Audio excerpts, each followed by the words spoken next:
procura é Ele. Alguém o viu antes porque o procurou, mas a primeira pessoa que Jesus procura é Ele. Jesus manda avisar a Pedro que eu estou aqui. E vai procurar Pedro. E diz: Pedro, tu me amas? Pedro, tu me amas? Ele dá a Pedro a chance de confessá-lo 3 vezes, já que ele havia negado 3 vezes. E ele não diz: por que você fez isso? Que coisa feia. Eu estava ali, eu vi. Jesus não diz nada disso. Jesus diz o quê? Apacenta as minhas ovelhas. E Jesus escolhe Pedro para dar a maior intrepidez, para numa pregação só dali a poucos dias se converter 3.000 pessoas através da pregação dele. O que é que Pedro tinha para receber aquilo? O que é que Pedro tinha demais? Quem aqui 50 dias atrás negou Jesus diante de todo mundo? Quem aqui 40 dias atrás amaldiçoou alguém que disse que achava que você era discípulo? Eu acho que nenhum daqui. O Espírito Santo desceu sobre Pedro porque Jesus pagou um preço para que isso fosse possível. Pedro não tinha nada mais e nada menos do que você e eu. Eu, você e Pedro e Paulo e todo mundo só tínhamos uma coisa: pecado. E Jesus levou esse pecado sobre si para nos dar a sua identidade. E essa identidade é obtida não por esforço, repetição, mas pela fé. Nós somos justificados pela fé. Amém. Nós temos paz com Deus mediante a fé nesse nome, nesse sangue. Só Jesus salva, só Jesus transforma, só Jesus santifica. Até a santificação sem a qual ninguém verá a Deus não é a santificação do esforço, é a santificação da graça. Porque é Ele quem efetua em nós o querer e o realizar. Até a santificação é pela graça. Eu dependo dele. Eu tenho que admitir isso, que eu dependo dele. Se ele segurar o ar, a gente morre tudo aqui em minutos. Alguns não sobrevivem a segundos sem o ar. Nós dependemos dele. Nós não temos nada. Se a gente depende dele para respirar, para andar, imagine para ser santo. Quem de nós será santo por seu próprio esforço? Portanto, o nosso exercício é olhar para Jesus, olhando firmemente para Jesus. O autor, o que é o autor? É o que começa, o que inicia, o que faz, o que fez o projeto. E o que é o consumador? É o que realiza, é o que conclui. Jesus fez o projeto, Jesus iniciou o projeto e Jesus dá o acabamento final, amém? Amém. Quando será o acabamento final? Quando ele vier sobre as nuvens do céu, com poder de grande voz. E assim como ele é, nós o veremos, e assim como ele é, nós seremos. Até lá, o que é que a gente faz? Olha para ele. Recebe pela fé tudo que ele nos deu. Recebe o perdão. Diz não à acusação, diz não à tentação.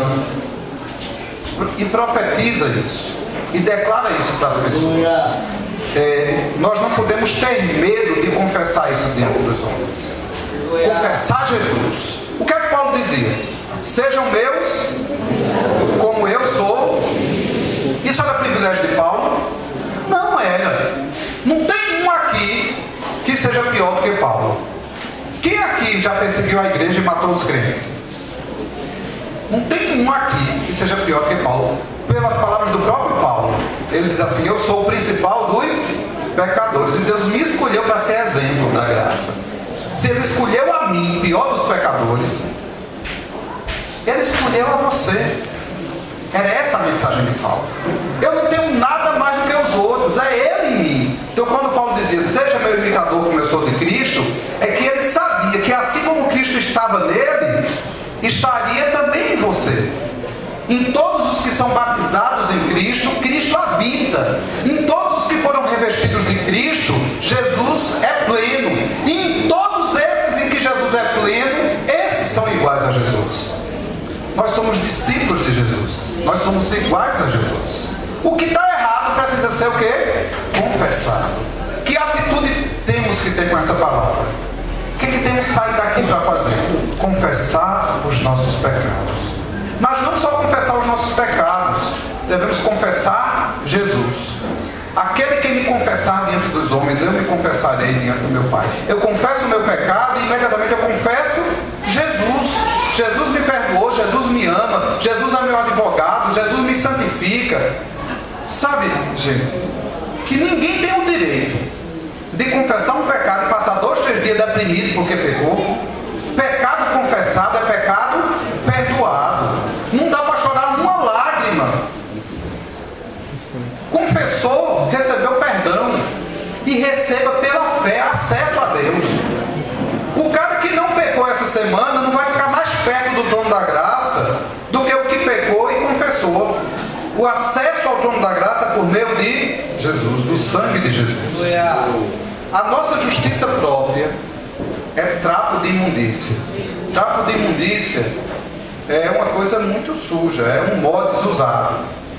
Trapo de imundícia é um absorvente velho usado. Não vale nada. A justiça da gente é assim, só que a nossa justiça, ela é toda certinha. A gente acha que tem um pecado maior e um pecado menor. E a gente se enche de culpa pelos pecados que a gente comete, pela justiça própria. Mas a justiça de Deus é escandalosa. A justiça de Deus é assim, que não tem pecado maior nem menor não. Toda alma que pecar certamente morrerá.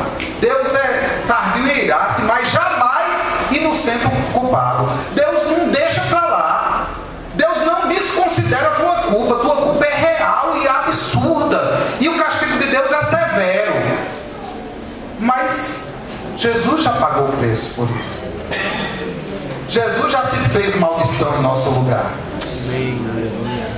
Então Deus nos perdoa não por deixar para lá o pecado de ninguém. Deus nos perdoa por meio de Jesus Cristo. Nele nós temos a redenção. Sempre será nele. Eu temo que alguns de nós, depois dos anos de conversão, depois dos dias de jejum, depois da habilidade de ler as Escrituras, depois da perseverança, alguns jovens que nunca beijaram, outros que pararam de beijar, que estão aguardando na promessa, que estão firmes. Eu temo que alguns de nós, do meio para o fim do caminho, a gente vire meio fariseu e de algum modo ache que tem algum merecimento. E temo que alguns que vacilaram, que caíram. Outro dia eu estava pregando para os pais sobre o relacionamento entre solteiros. E um casal me perguntou assim, Samuel, uma família aqui na igreja que casou no Senhor, que o garoto e a garota se conheceram na igreja, se observaram, se comprometeram e deram o primeiro beijo no dia do casamento.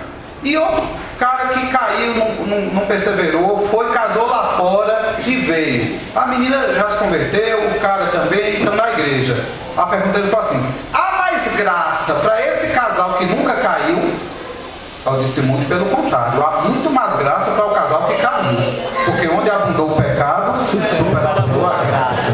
A graça de Deus e a justiça de Deus é escandalosa. Não há, agora eu digo, o que há de diferente é a colheita.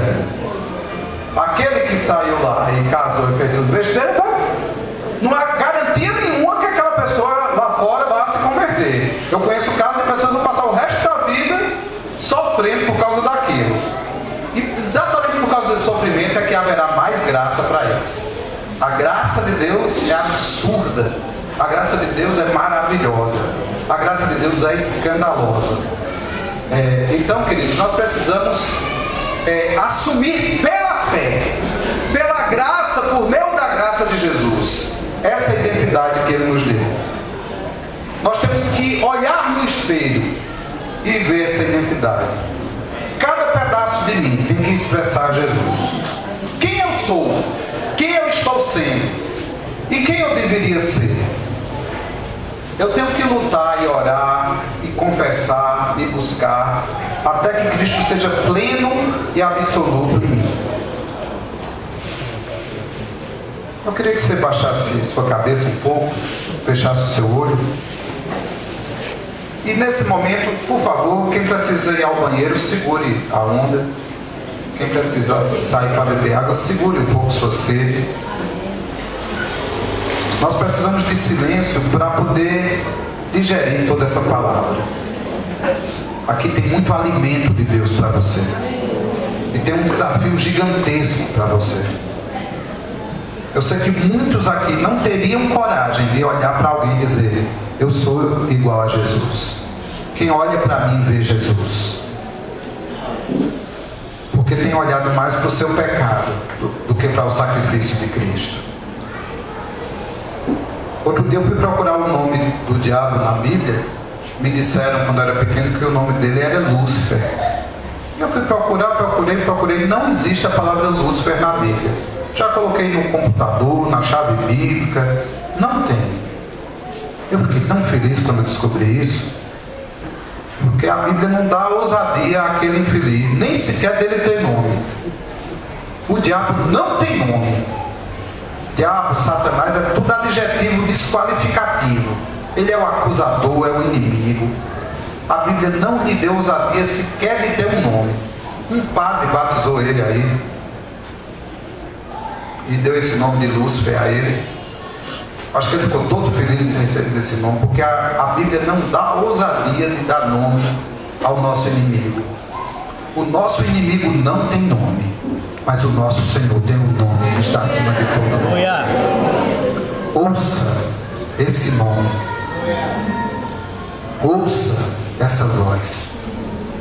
Você que é o Espírito Santo que pode apropriar essa palavra em cada coração.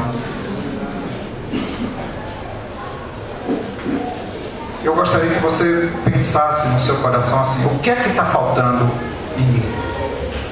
Que características de Jesus me estão faltando? Eu estou oferecendo a outra face? Eu estou andando a segunda milha?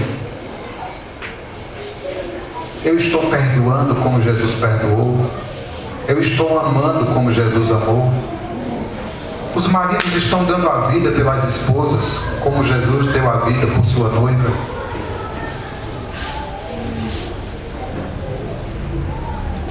A Bíblia diz que Jesus crescia em sabedoria e graça, e seguiu José e Maria, e em tudo lhes era submisso. Os filhos estão sendo em tudo submissos aos pais, como Jesus foi.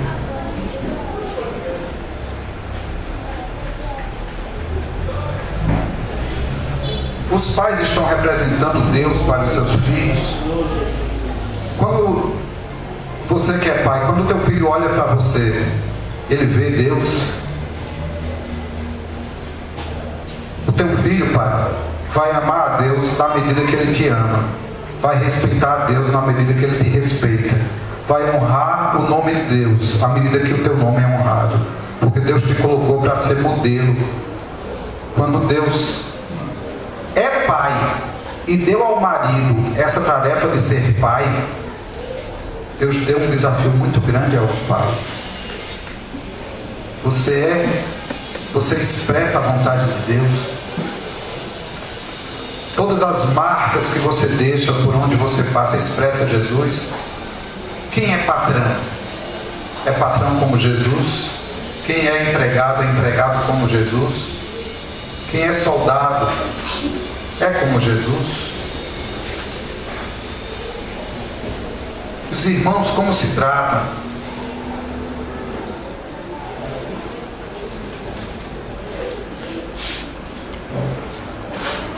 Então a palavra do Senhor não traz condenação. A palavra do Senhor traz clareza, luz, revelação e promessa. Que nós podemos andar na luz, como Ele na luz está, e mantemos comunhão uns com os outros, e o sangue de Jesus Cristo, seu Filho, nos purifica de todo pecado. E aquele que foi purificado agora é puro, e aquele que foi santificado agora é santo, e aquele que foi feito justiça de Deus agora é justo. E justificados, pois, mediante a fé, temos paz com Deus, temos plena comunhão com Deus, e andamos nele, olhando para Ele, expressando Ele, bebendo dele, vivendo nele. Paulo se aproveita de uma poesia de sua época para dizer: porque nele nós vivemos, nos movemos e existimos. Ele é a razão da nossa vida. Aleluia.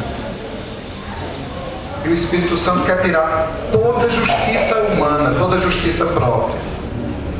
E o Espírito Santo quer ministrar fé Fé é um dom. E eu rogo, Pai, em nome de Jesus, derrama o dom da fé aqui nesse lugar. Fé na tua palavra. Fé na obra de Cristo.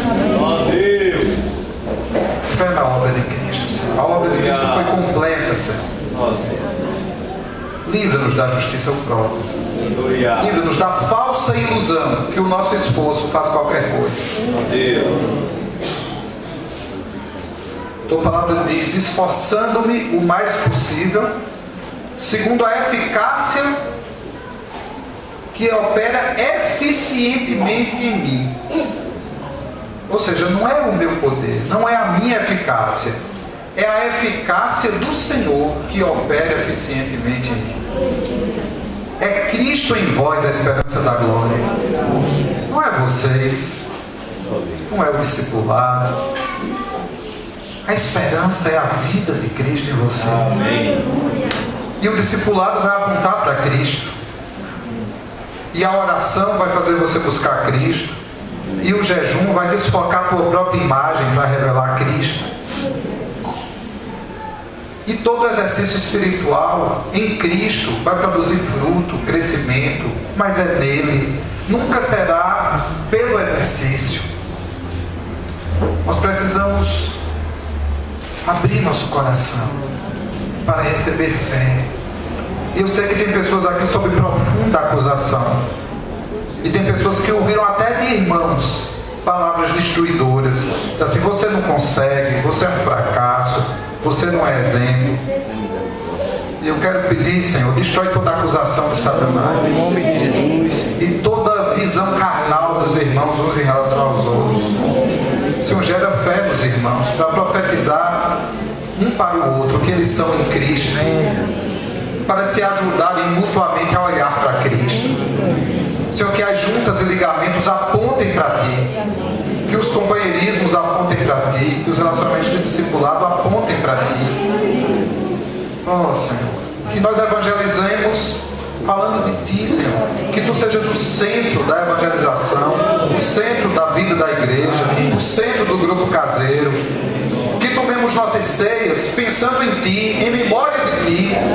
Que o pecado não tome o centro, o foco. Que a acusação não desfoque a Tua imagem, Senhor. Oh, Espírito Santo. Oh, Espírito Santo. E o Senhor nos ensina até a orar assim como o Senhor nos perdoou, nós devemos perdoar os outros. Eu sei que tem irmãos que têm dificuldade de perdoar o outro. Como pode alguém não perdoar o outro, cujo pecado já foi pago por Jesus? Gera perdão, Senhor. Gera perdão, Senhor. Liberdade para perdoar. Tua palavra diz: desembaraçando-nos do peso e do pecado que tenazmente nos assedia. Nos desembaraça, Senhor. Desembaraça a Tua igreja, Senhor.